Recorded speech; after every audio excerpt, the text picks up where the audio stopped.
Karnataka Education Minister Madhu Bangarappa has finally broken his silence on the NEP Class 1 age bar controversy. Speaking exclusively to News9, Bangarappa has assured that the government will soon be announcing a pro-people policy to address concerns that have been raised by parents and students. He confirmed that while relaxation will be granted, no further extensions shall be given, calling this the final solution to the ongoing issue. Now, more than 5 lakh children in Karnataka are set to lose a precious year owing to the government's enforcement of the National Education Policy's 2020's age criterion for Class 1 admissions. Now, the rule mandates that children must be 6 years old to enter Class 1. Parents urge that this decision, announced in November 2022, unfairly affects children who had already begun their pre-primary education under the previous system in the academic year 2021 to 2022. In other words, children who were on track to enter Class 1 between the ages of 5 and 6 are being forced to repeat a year of pre-primary education at this point. What's happening in Karnataka? Well, to be very honest, I wouldn't say that the parents were not aware of this ruling when they enrolled their children to the educational system. What I believe is that there wasn't proper communication. What I very strongly believe that there wasn't a notification that was given to schools for them to actually make this announcement with conviction. It was all haphazard. NEP has come. Is Karnataka following NEP? That itself, you have the own government's leaders who are unaware that Karnataka schools have already adapted to NEP. Some say we haven't, some say we have. So basically no formal notification. A lot of schools haven't got a notice. Some schools say they have got a notice. So there is no universal ruling. This is given so much space and room for confusion, and that's what's led to this mess. I cannot and will not blame the parents for it. Okay. Shashi Kumar, your opening comments? Sir. Yes, because first of all, I would like to give one important note on this. It is not NEP. It is not on background of NEP. It is a purely RTE Act and rule, which was actually from 2012. We in Karnataka, this came into effect during last 3 years back, and most of the people, including media, is misinterpreted, and they are saying it is NEP. Definitely it is not NEP. The Act and rule is purely from RT Act and rule. Number one. Number two, and the government 3 years earlier itself, and from beginning, they were insisting, because entire India, even CBSE, ICSE have passed their regulations, strictly making this as a 6 years mandate for first standard.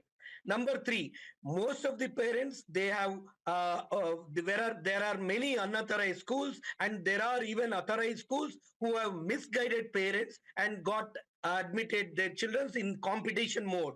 So these are the factors which has been repeated year after year. This is not the first year. Every year this has been repeated. But the government has very strictly given relaxation already 2 years, because the entry level was LKG as per SATS. Okay. Because every child has to be enrolled on SATS, and they have to come year on year. That is now. Even there are parents who are thinking even in LKG, UKG, they can't withhold that, and they want to push in further. Okay. Advocate Anubha Srivastava, your comments. Yeah, thank you for having me on this show. And I think, as Mr. Shashi has pointed out, that some unauthorized schools and even authorized schools have not implemented it. So I guess if unauthorized schools are running in the state of Karnataka, and that itself is a big question mark as far as the implementation of not only RTE Act, but even Karnataka Education Act, NEP, they are completely violating. The government is not implementing RTE Act, neither they are implementing properly NEP and other acts in place in Karnataka. How come unauthorized schools are running in state like Karnataka? Why no action has been taken? Because many parents in remote areas are also not aware about all the rules and regulations. Even if ministers are not aware, as told by one of the panelists, if ministers in state of Karnataka are not aware about the rules and regulations in place, then how can you expect even a parent when the notification has not come? to some of the schools, as some of the schools are claiming that we have not received any notification. Okay. So certainly, Okay. there's a communication gap. Anuba, Anuba, I implementing understand what you're trying to say. I just want to get this debate down to the parent and a child. Ankita is one of the parents. Right. I think that's where we need to locate the debate. If you locate the debate, a conversation around rules, regulation, government, politics, it's inane. I think it's about a child and a parent and the future. Ankita, how do you see this panning out? Because ultimately, so many children are involved. And I do understand that when you ask a child to say, you stay back, and your colleagues go forward, it has a psychological bearing. Tell me your experience. Yes. So, firstly, yes, there are 6 lakh plus students getting affected by this in Karnataka. And also to what Sir is telling, Sir is mentioning about RT so much. So, he should also be aware that in section 16 of RT, there's something known as no detention policy, which says that no kid should repeat any class till class 5. By doing that, they'll be demotivated.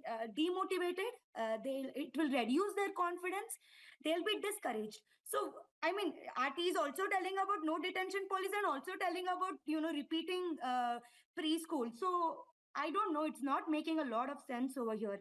And if you're going to ask about these unauthorized schools and all that, we parents have nothing to do about that. The government officials should take care of all of those things, right?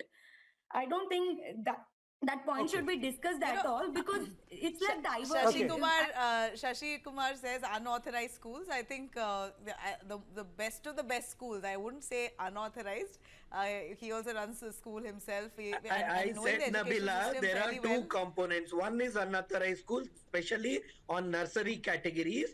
Authorized schools who have misused this particular thing and they wanted admission, sir, and they have confused the parent. Even parents wanted.